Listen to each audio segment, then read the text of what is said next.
melengkapi alat-alat yang kami pergunakan saat pagi hari ini, terlebih hati pikiran kami ya Tuhan. Terima kasih Bapa yang baik.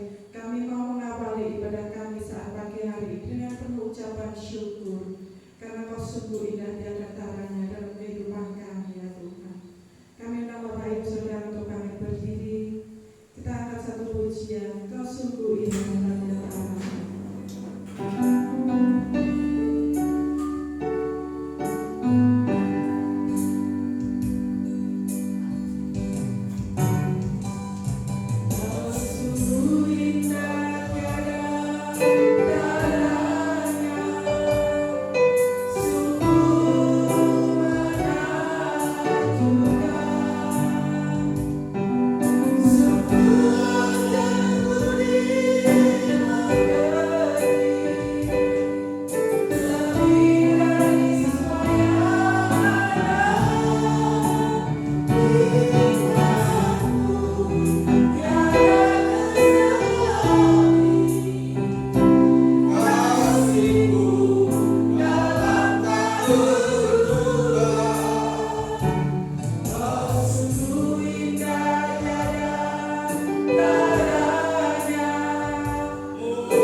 terus mau berpuji memuliakan nama Tuhan.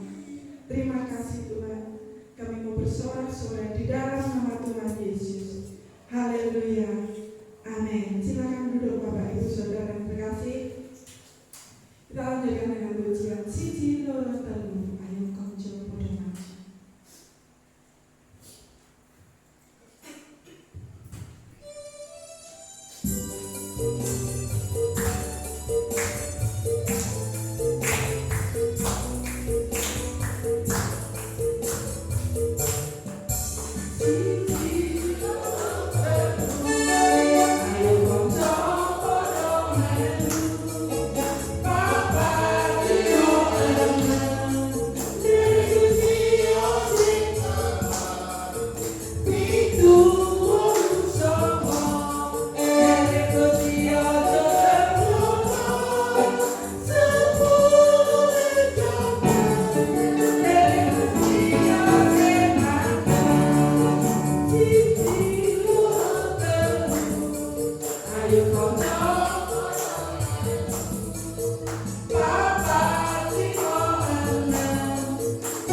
podo maju.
Terima kasih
Tuhan, selamat pagi, silakan duduk Bapak Ibu Saudara, haleluya. Ya puji Tuhan, pada hari ini kita masih diberi kesempatan oleh Tuhan untuk hidup dan menikmati berkat Tuhan. Amin.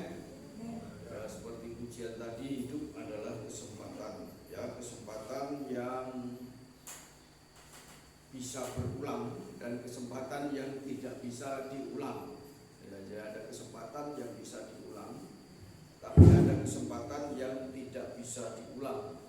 Oleh sebab itu mari kita menyikapi hidup ini dengan penuh kebijakan, ya. Kalau masih dikasih kesempatan berarti masih diberi waktu, peluang, ya, untuk lebih baik lagi di dalam hidup ini. Kalau saudara dan saya seandainya diizinkan sakit lalu terima kesembuhan dari Tuhan, itu adalah kesempatan lagi, ya, untuk kita hidup lebih baik dan belajar dari segala sakit penyakit dan penderitaan. Kemarin hari Jumat saya ke Surabaya bertemu dengan anak rohani. Dia katakan, "Pak, seandainya saya dibayar suruh mengulang seperti ini, dibayar 200 juta pun saya tidak mau, Bapak," dia katakan begitu. Karena kesempatan yang dia terima mungkin begitu berat, tantangan yang dia harus hadapi, sehingga seandainya dibayar 200 juta pun untuk mengulang dia tidak mau. Berarti ada pengalaman yang nilainya tidak sebanding dengan 200 juta jika dia dapat. Ini kesempatan yang dia ambil. Tetapi saya bersyukur dan saya terharu dengan perjuangan anak ini. Ya, ternyata anak ini kehilangan seorang figur, seorang ayah. Jadi saya baru menangkap ketika kami berjumpa secara langsung, dia curhat, dia ceritakan tantangan hidupnya, dia buktikan kesempatan yang masih ada itu, saudara, untuk membuktikan orang-orang yang telah melukai hatinya, tetapi dengan prestasi yang luar biasa. Lalu saya juga katakan, mungkin Bapak juga pernah mengucapkan perkataan yang menyakitkan hatimu, tetapi engkau tidak putus asa dan semangat, ya. Siap Bapak, dia katakan begitu. Saya masih ingat apa yang saya ucapkan kepadamu. Kalau engkau ingin menjadi pasukan yang terbaik, kamu harus mati rasa, saya katakan.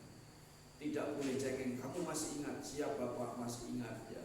Saya ucapkan itu di gereja, dan hari Jumat dia dilantik menjadi pasukan yang luar biasa, dan saya sangat terharu, ya saudara. Saya meneteskan air mata, ya, saudara yang dikasih oleh Tuhan. Dia boleh berhasil. Saudara yang dikasih oleh Tuhan, mari kita hidup lebih baik memperhatikan bagaimana cara kita hidup. Mari kita membaca di dalam surat Efesus 5. Efesus 5, saudara yang dikasih oleh Tuhan, ayat yang ke-14. Itulah sebabnya dikatakan, bangunlah hai kamu yang tidur, dan bangkitlah dari antara orang mati, dan Kristus akan bercahaya atas kamu. Dari ayat ini kita dapat menangkap pesan firman Tuhan bahwa kita ini tidak boleh tidur atau tidur-tiduran terus. Ada waktunya kita tidur atau istirahat, tetapi kita harus bangun. Kalau dibandingkan kebutuhan tidur manusia 6-8 jam per hari, berarti seperempat manusia dipergunakan untuk apa? Istirahat, ya. Berarti kalau seperempat kebutuhan manusia itu untuk istirahat, 3/4 kebutuhan manusia itu untuk berkarya. Amin. Untuk bekerja. Ini nasihat firman Tuhan. Jadi kita ini harus mempergunakan waktu lebih banyak untuk bangun. Ini aturan nasihat kesehatan di dalam dunia ini. Saya yakin juga bahwa kebenaran firman Tuhan mengajarkan untuk kita hidup, bangun, berkarya, dan memperhatikan kehidupan kita sendiri daripada memperhatikan kehidupan orang lain. Karena itu perhatikanlah dengan seksama bagaimana kamu hidup. Janganlah seperti orang bebal, tetapi seperti orang yang arif. Tadi firman Tuhan katakan bahwa orang yang arif itu ada waktu istirahat, tetapi ada waktu untuk bekerja.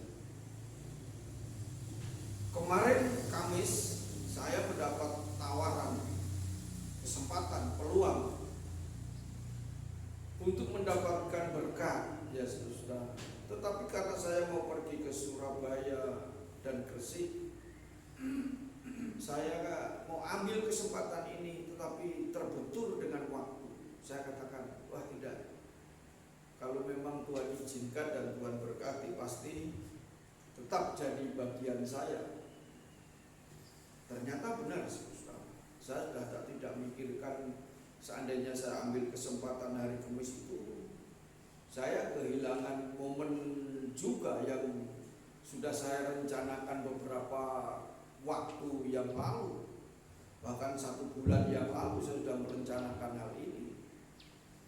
Tawarannya juga menyenangkan ya, mendapat uang, mendapat makanan, tetapi saya katakan maaf, saya sudah ada janji. Bukan berarti saya malas, tidak.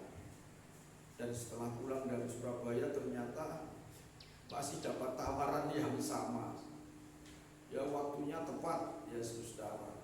Orangnya tahu mungkin saya habis pulang dari Surabaya hari Jumat, capek, hari Sabtu ditawari lagi. Mau nggak Pak? Oh mau, kita ambil ya kesempatan itu. Dan saya terima berkat Tuhan dan saudara, dan kesempatan itu ternyata tidak dialihkan ke orang lain. Saya bersyukur kepada Tuhan dan saya harus bekerja. Dan firman Tuhan katakan ayat yang ke-15, karena itu perhatikanlah dengan seksama bagaimana kamu hidup. Bukan perhatikanlah dengan seksama bagaimana orang lain hidup. Amin, saudara. Mengapa kita harus memperhatikan diri kita dengan seksama waktu kita hidup? Bagaimana kamu hidup? Karena hidup itu tanggung jawab kita masing-masing. Lebih baik saudara dan saya memikirkan tanggung jawab kita sendiri, ya, kebutuhan keluarga, tentang iman percaya kita kepada Tuhan, dan apa yang bisa kita kerjakan, kerjakanlah saudara. Karena hidup saudara harus bertanggung jawab kepada diri saudara sendiri. Hidup saya harus bertanggung jawab kepada diri saya sendiri, terhadap keluarga dan lain sebagainya. Jadi tidak perlu yang memperhatikan bagaimana dengan seksama orang lain hidup. Artinya jangan suka cari tahu, lalu memang tidak perlu kita tahu ya saudara. Amin saudara. Tidak usah ingin tahu urusan orang lain, kecuali orang itu minta tolong sama kita dan dia cerita kepada kita dan dia minta jalan keluar atau solusinya. Karena firman Tuhan juga tidak ajarkan begitu. Ya, firman Tuhan ajarkan kepada kita, perhatikanlah dengan seksama bagaimana kamu hidup. Perhatikanlah dengan seksama, bukan bagaimana orang lain hidup. Amin. Jadi pribadi kita harus kita perhatikan. Ya, bagaimana saudara hidup? Bagaimana saudara setelah bangun tidur? Amin, saudara. Setelah bangun tidur tentunya berdoa dulu, minta pimpinan Tuhan. Apa apa yang harus kita kerjakan. Supaya apa? Supaya di sini katakan ketika saudara diberi kesempatan untuk bangun tidur, untuk hidup di hari ini, firman Tuhan katakan supaya Kristus bercahaya atas kami. Jadi kita punya tanggung jawab menjadi terang untuk memancarkan Kristus di dalam kehidupan kita. Bangkitlah dari antara orang mati. Kristus akan bercahaya atas kamu, bukan atas orang lain. Tetapi saudara dan saya harus memancarkan cahaya Kristus di dalam kehidupan kita. Oleh sebab itu syaratnya pertama bangun diri kita, hubungan pribadi kita dengan Tuhan Yesus Kristus. Dan saudara yang dikasihi oleh Tuhan, orang bebal itu lebih memperhatikan bagaimana orang lain hidup, dan tentunya tidak menghasilkan apa-apa. Ya kan? Kalau saya hanya bekerja menjadi penonton, melihat tidak melakukan pekerjaan apapun, tetapi dengan detail apa yang dilakukan oleh orang lain itu saya perhatikan, saya komeni, saya tidak akan mendapatkan hasil apa. Tetapi firman Tuhan katakan, nah itulah orang bebal. Jadi orang bebal itu lebih condong memperhatikan orang lain daripada dirinya sendiri. Ya, mari saudara yang dikasihi oleh Tuhan, firman Tuhan ini mengingatkan kepada kita supaya kita hidup sebagai orang arif. Arif itu bijaksana. Ya. Dan pergunakanlah waktu yang ada, karena hari-hari ini adalah jahat. Kita semua punya kesempatan yang sama di dalam satu hari, yaitu 24 jam. Kesempatan saya 24 jam untuk hari Minggu ini. Kalau saya bisa melewati nanti sampai jam 00, ya kan? Saudara juga begitu. Tapi persoalannya, bagaimana kita mengisi 24 jam itu untuk supaya mempertahankan cahaya Kristus ada di dalam hidup kita. Apakah kita banyak waktu untuk tidur? Ya saudara, atau orang yang tidur itu bisa dikatakan orang yang tidak sadar diri. Ada enggak orang tidur sadar? Enggak ada. Orang tidur itu enggak sadar kalau ilernya wis delewer menuhi bantal, ya saudara. Ngoroknya sampai ke tetangga, dia enggak sadar, saudara. Ya pada enggak ada, karena itu di luar kesadaran. Ya orang tidur itu orang yang enggak sadar diri. Kadangkala berbeki tonggone lek turu ya sebelahnya. Tapi biasanya yang ngoroknya banter itu orang yang gemuk-gemuk ya. Bukan animasis, bukan. Karena saya sering tidur di hotel dengan teman-teman saya yang gemuk itu, saya nggak bisa tidur, saudara. Ya hotel Agro Kusuma beberapa waktu yang lalu, teman saya ini tidurnya ngoroknya biantere nggak karuan. Nah, volume kayak 50. Aduh ya itu saya harus tutup telinga, tutup pakai bantal supaya bisa istirahat. Itu yang terjadi. Dia nggak sadar kalau ditanya, kamu ngoroknya buatan. Iya tak Pak, mesti jawabannya gitu. Dan itulah gambaran ya dari orang yang tidur, tidak sadar diri. Dan hal ini supaya kita sadari ya, hidup ini kita harus selalu di bawah pimpinan Tuhan ya, sadar akan tanggung jawab, sadar apa yang harus kita kerjakan, sadar apa yang harus kita pergunakan dengan waktu dan kesempatan yang ada. Amin, saudara. Ujian tadi juga katakan hidup ini adalah kesempatan. Sekarang masih muda bekerja giat, nanti kalau sudah tua tidak berdaya, yang penting sudah jadi berkat, kan begitu. Ya kan? Apakah kalau sudah usia tua tidak bisa jadi berkat? Tetap bisa. Dengan menjadi pendoa, saudara doakan anak, cucu, menantu. Satu saat kalau saudara sudah tua, sudah tidak berdaya, tidak bisa melakukan aktivitas seperti masa sekarang, ya saudara, kita harus tetap jadi berkat. Ini yang harus kita kerjakan. Dan firman Tuhan katakan, dan pergunakanlah waktu yang ada, karena hari-hari ini adalah jahat. Tadi saya ditunjukkan oleh Morgan, Pak, ada pelangi. Ya. Saya ingat firman Tuhan. Jadi ini kesempatan untuk saya mengingatkan dia. Itu janji Tuhan buat Nuh, buat kita, bahwa Tuhan tidak akan membinasakan lagi bumi ini dengan air bah. Tapi saya bercanda, kecuali ya kemarin di salah satu pulau ada banjir, banyak orang meninggal. Dan saudara yang dikasih oleh Tuhan, segala sesuatu boleh kita pergunakan ya untuk mengingatkan janji Tuhan. Amin.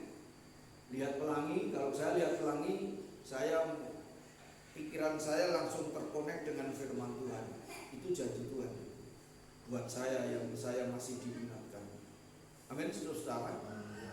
Kira-kira kalau saudara lihat pelangi sama anak-anak kecil, istri saya tadi saya tangkap, ajaran nyanyi merah putih biru, warna birunya apa enggak ya, karena dia masih anak TK, kelas 1 baru kelas 1 ya, diingatkan lagu TK ya saudara. Tapi kita bisa mengingatkan itu janji Tuhan ya bagi orang yang percaya. Ya kita bersyukur masih diingatkan oleh Tuhan. Dan hidup ini harus pintar ya, menyikapi waktu dan kesempatan. Firman Tuhan katakan, sebab itu janganlah kamu bodoh. Bodoh itu lawan dari pintar atau cerdas, musuh dari kecerdasan. Tetapi usahakanlah supaya kamu mengerti kehendak Allah. Jadi orang yang mengerti kehendak Allah itu orang yang arif, bukan orang yang bodoh. Apakah saudara dapat menangkap kehendak Tuhan dalam hidup saudara? Bisa menangkap enggak? Kalau enggak, bodoh, kata firman Tuhan, bukan saya yang mengatakan. Nanti jangan pulang tadi Pak Pendeta bodoh-bodohkan saya, enggak. Kalau saudara enggak ngerti kehendak Tuhan, ya firman Tuhan itu bukan saya yang membodohkan saudara. Saya pun jadi orang yang bodoh kalau tidak mengerti kehendak Tuhan. Dikasih waktu yang sama, kesempatan 24 jam yang sama, tetapi saya tidak memanfaatkan dengan baik apa yang Tuhan beri, itu kebodohan. Sementara orang punya hasil sedemikian rupa, saya hanya menjadi penonton dan ngurusi orang lain dan tidak ada apa-apanya. Itu satu kebodohan yang saya ambil. Tetapi firman Tuhan katakan, taulah kehendak Tuhan, mengertilah kehendak Tuhan di dalam hidup ini. Firman Tuhan katakan, dan janganlah kamu mabuk oleh anggur. Nah ini mabuk anggur itu bukan kehendak Tuhan. Jadi saudara harus tahu, orang yang suka minum anggur, mabuk, itu bukan kehendak Tuhan. Ya, lalu hawa nafsu itu ya, karena orang mabuk menimbulkan hawa nafsu, dan itu bukan kehendak Tuhan. Tetapi kehendak Tuhan ialah supaya kita penuh dengan roh. Jadi kehendak Tuhan itu saudara dan saya penuh dengan Roh Kudus. Saudara dan saya adalah orang yang bangun dari tidur, orang yang mengupayakan waktu dan kesempatan di saat-saat yang jahat ini, tetapi menghasilkan sesuatu yang memancarkan cahaya Kristus di dalam kehidupan kita. Tanggung jawab kita itu, kehendak Tuhan seperti itu buat saudara dan saya. Amin, saudara. Jadi mau tidak mau kita ini harus bercahaya, nggak suram terus ya, hidupnya nggak suram. Bercahaya, nggak orang peteng lah istilahnya, tetapi benar-benar memancarkan cahaya Kristus di dalam hidup ini. Dan berkata-katalah seorang kepada yang lain dalam mazmur, kidung puji-pujian dan nyanyian rohani. Bernyanyi dan bersoraklah bagi Tuhan dengan apa ini? Segenap hati. Pertanyaan, apakah saudara di rumah suka nyanyi atau nyanyinya waktu di gereja saja? Halo? Waktu di gereja saja? Enggak ya? Karena kalau saudara nyanyi, itu penginjilannya itu lebih enak daripada saudara berbicara secara langsung. Karena ketika saudara menyanyi, orang itu bisa melihat, mendengar, kok itu duit orang duit nyanyi, kok nggak bayar kan gitu, ya kan? Lebih bisa ditangkap orang, saudara ini orang bersuka cita. Karena kalau saudara nangis, penilaian orang pasti apa? Sedih, ya kan? Jarang orang nyanyi memuji Tuhan itu dalam keadaan sedih. Orang Kristen ditinggal mati pun nyanyi ya, saudara yang dikasih oleh Tuhan. Jadi kalau kita mau menginjili tetangga kita, nyanyikan pujian tentang percaya kepada Tuhan. Kalau saudara kelihatannya kekurangan, ya nyanyi saja, aku diberkati sepanjang hidupku diberkati, siang ataupun malam ya, aku diberkati. Nyanyikan pujian yang membuat orang itu penasaran, diberkati apa sih wong iku sakjane gitu. Mbok njaluk aku berkatmu, mungkin bisa begitu saudara. Apalagi orang-orang yang di daerah jemaat yang ada di daerah orang-orang yang belum kenal Tuhan. Oh, rupanya wong iku uripe seneng, ternyata diberkati oleh Tuhan. Dia memuji Tuhan. Ya itu saudara. Waktu saya masih muda, saya tinggal di lingkungan orang-orang yang tidak percaya kepada Tuhan. Saya ini senang nyanyi. Saya nyanyi pakai gitar, keras-keras, saudara nggak peduli. Karena apa memang saya tidak tahu atau nggak peduli dengan tetangga saya. Tapi ternyata waktu saya nyanyi itu dia dengarkan. Ketika saya keluarkan, nyanyi lagu ini mana? Katanya gitu. Saudara. Ternyata orang ini mendengarkan ketika saya memuji Tuhan. Tapi lek nyanyi yo harus teman-teman rek ya, supaya orang bisa menikmati kan. Ya harus nyanyikan. Yang penting kita memuji Tuhan, nyanyikan. Orang akan mendengar. Kamu tadi nyanyi apa? Dan orang itu mendengar. Saya senang waktu itu nyanyikan, Tuhan berikanlah kuasa-Mu, jadikan aku pelangi. Tapi aku sekarang lupa itu. Tuhan berikanlah kuasa-Mu, jadikan aku pelangi-Mu, kelak akan datang menerangi kegelapan bumi itu. Ya itu lagunya apa itu? Ada kan lagu itu? Ya saya keras-keras nyanyi itu waktu masih remaja, masih pemuda di rumah. Habis itu berdoa kepada Tuhan. Dan saudara yang dikasih oleh Tuhan, janganlah kamu mabuk anggur. Tetangga kami, lingkungan kami tidak lingkungan yang baik. Kami besar di lingkungan yang tidak baik. Karena banyak peminum anggur, jadi saya tidak heran ketika di tempat yang baru di sini saya lihatlah saudara yang dikasih oleh Tuhan. Tapi yang saya sayangkan ya, kalau masih orang Kristen masih mabuk itu hal yang kurang baik. Karuan nih ya, orang yang nggak kenal Tuhan, yang kitab sucinya tidak ada tulisan dilarang mabuk anggur, tapi orang Kristen nggak dilarang untuk mabuk anggur. Amin saudara. Tapi kalau mereka melanggar firman Tuhan, katakan mereka bukan orang yang arif, bukan orang yang bijaksana, tetapi firman Tuhan katakan orang yang apa? Bodoh ya, BODOH. Karena dia tidak ikuti firman Tuhan. Jadi orang yang tidak menurut firman Tuhan itu orang yang bodoh. Karena melanggar firman Tuhan akhirnya sakit, paru-parunya dan lain sebagainya. Nah, saudara, mari kita menjadi orang yang bangun. Mari kita bangun. Amin. Jangan tidur terus. Rohaninya juga harus bangun. Kita harus membangun diri kita. Dan berkata-katalah seorang kepada yang lain dalam mazmur, puji-pujian, lagu rohani di sini katakan, bernyanyilah dan bersoraklah bagi Tuhan dengan segenap hati.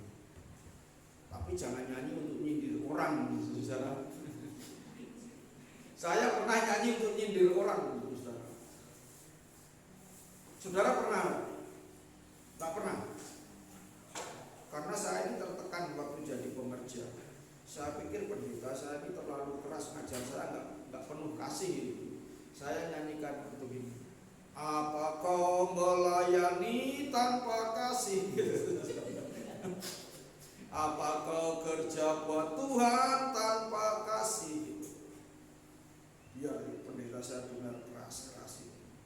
Apakah dia sudah kehilangan kasih dalam melayani Tuhan, sehingga saya diperlakukan seperti ini jam 12 malam masih nggak boleh tidur, harus cuci kendaraan karena besok pagi dipakai lagi. Wah, saya ini seperti pasukan khusus waktu jadi pengerja, sudah kurang istirahat, tidur tidak di kasur, tidur di kursi panjang. Melayani Tuhan penuh penderitaan dan rasanya saya nggak kuat ya waktu di TC. Tetapi saya bersyukur Tuhan beri kekuatan ya, karena saya ingat kasih Tuhan, saya bertahan di dalam penderitaan dan Tuhan baik ya sampai hari ini. Tuhan masih menjaga memelihara hidup kami. Dalam pelayanan saya ingat saya 2 kali kecelakaan. Ya, kecelakaan yang cukup berat kalau menurut saya. Karena ketika waktu kami TC, gembala saya pelayanan dengan saya, kecelakaan, dia sampai stroke, tidak bisa bergerak.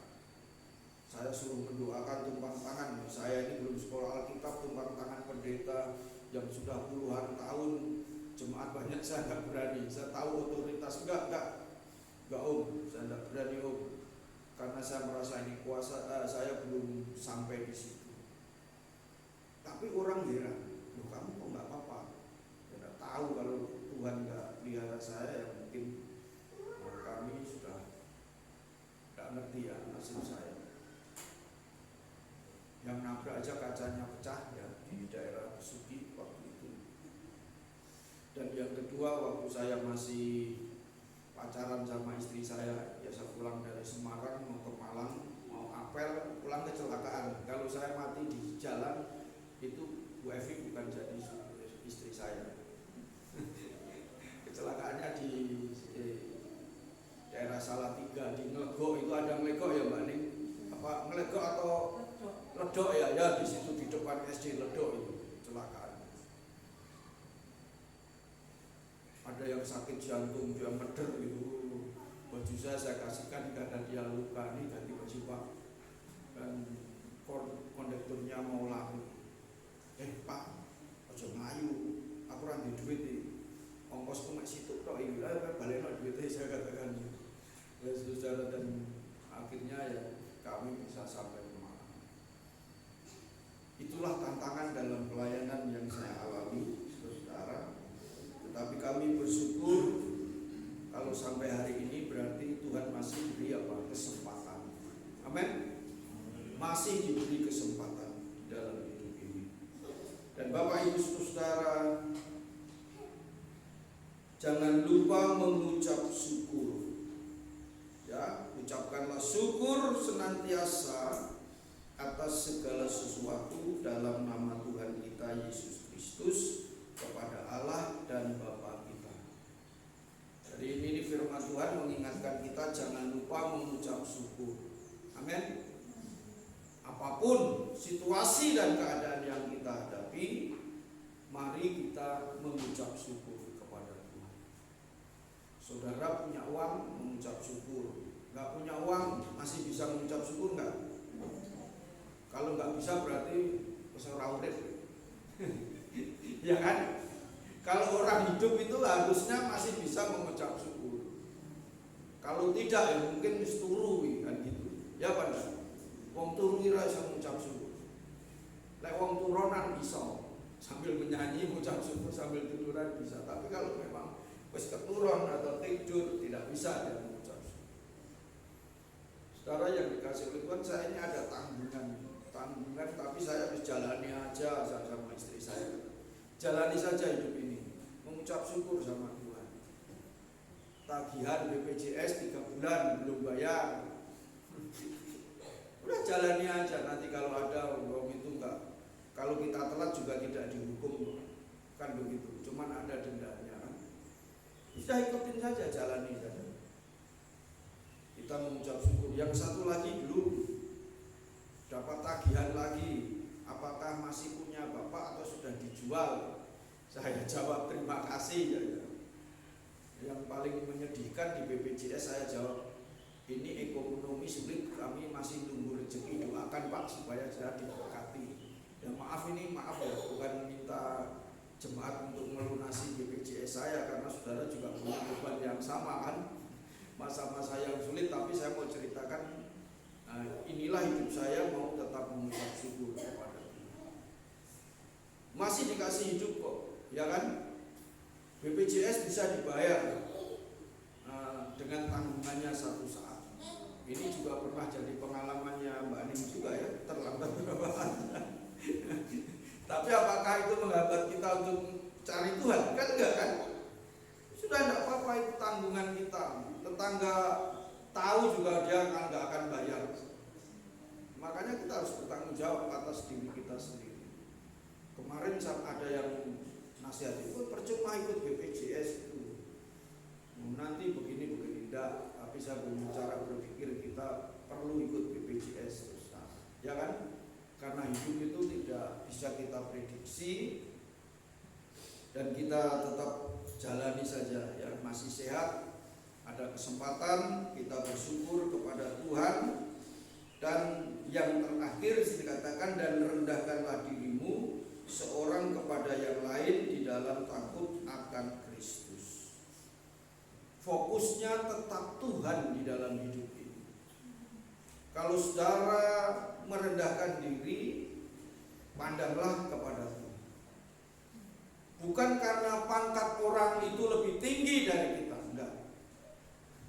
Tetapi pandanglah karena Kristus. Saudara paham? Biasanya orang bisa merendahkan diri, rendah diri itu karena kalah pangkat. Wah, itu jenderal, saya harus merasa rendah di hadapan dia. Dia pejabat, saya tidak punya jabatan apa-apa, saya harus merendahkan diri kepada dia. Itu tidak benar. Tapi karena dikatakan dasarnya adalah dikatakan seorang kepada yang lain dalam takut akan Kristus. Tetap memandang Kristus. Dia orang yang perlu dihormati.